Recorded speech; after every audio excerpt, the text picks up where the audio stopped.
फरीदाबाद लोकसभा क्षेत्र से वरिष्ठ कांग्रेस नेता मंधीर सिंह मान ने हरियाणा न्यूज से खास बातचीत की और इस दौरान उन्होंने कांग्रेस के घोषणा पत्र को लेकर के हमलावर हो रही बीजेपी को आड़े हाथों लिया। उन्होंने क्या कुछ कहा वो आप सुनिए।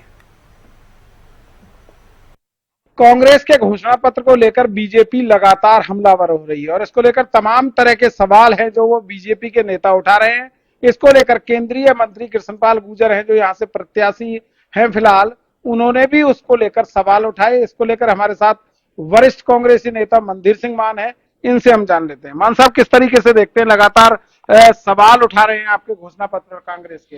देखिए, इनके होश छूटे पड़े, इनके दिमाग फिरे पड़े, क्योंकि आज जो जनता का आक्रोश इनको साफ नजर आ रहा है, देश के हालात इन्हें साफ नजर आ रहे हैं। आज हर वर्ग इनके सामने खड़ा हुआ है, तो ये उल्टी सीधी बातें कर रहे हैं। जो इन्होंने घोषणा पत्र में हमारे को पढ़ के देखे, इनको पढ़ना आता है तो हमारे घोषणा पत्र में किसानों को लिए जीएसटी सम्मान दिया गया, जवानों को सम्मान दिया गया, नारियों को सम्मान दिया गया।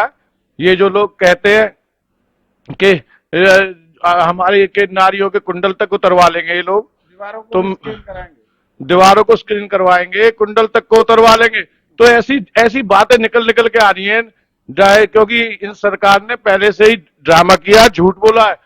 एक तरफ हमारा मैनिफेस्टो पढ़ के देखो, एक तरफ इनके बयान देखो। हमारे मैनिफेस्टो में कुछ भी ऐसा नहीं है जो ये अपने बयानों में दे रहे हैं। मैनिफेस्टो में कहीं महिलाओं की जो गहने उतरवाने की बात है वो लिखी हुई है, आपने पढ़ा हो?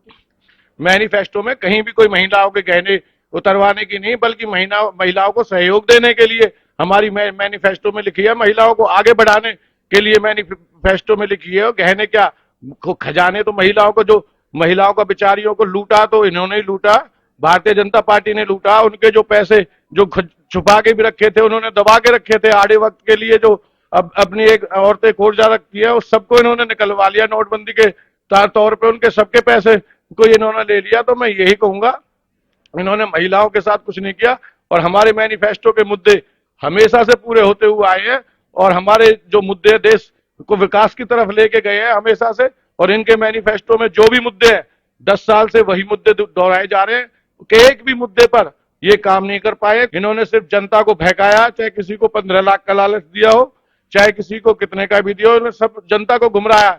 और ताजा ताजा इनका अभी जो राम मंदिर को बनाया, उसमें धर्म के नाम पर जनता को गुमराह करने की कोशिश कर रहे हैं, क्योंकि आज जनता जान चुकी है अधूरे मंदिर का कभी भी उद्घाटन नहीं हुआ।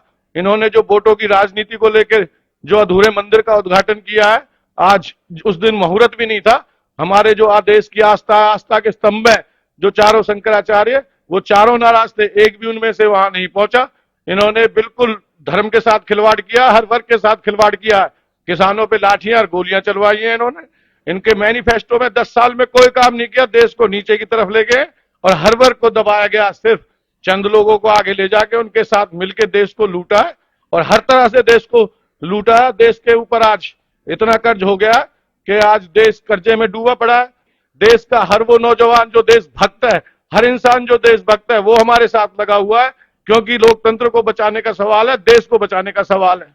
तो कहीं ना कहीं लोकतंत्र और देश को बचाने का सवाल है और तमाम तरह के जो आरोप बीजेपी लगा रही है वो निराधार हैं और झूठे हैं, ऐसा दावा वरिष्ठ कांग्रेसी नेता की तरफ से किया गया है। फरीदाबाद से हरियाणा न्यूज के लिए राजेंद्र दहिया।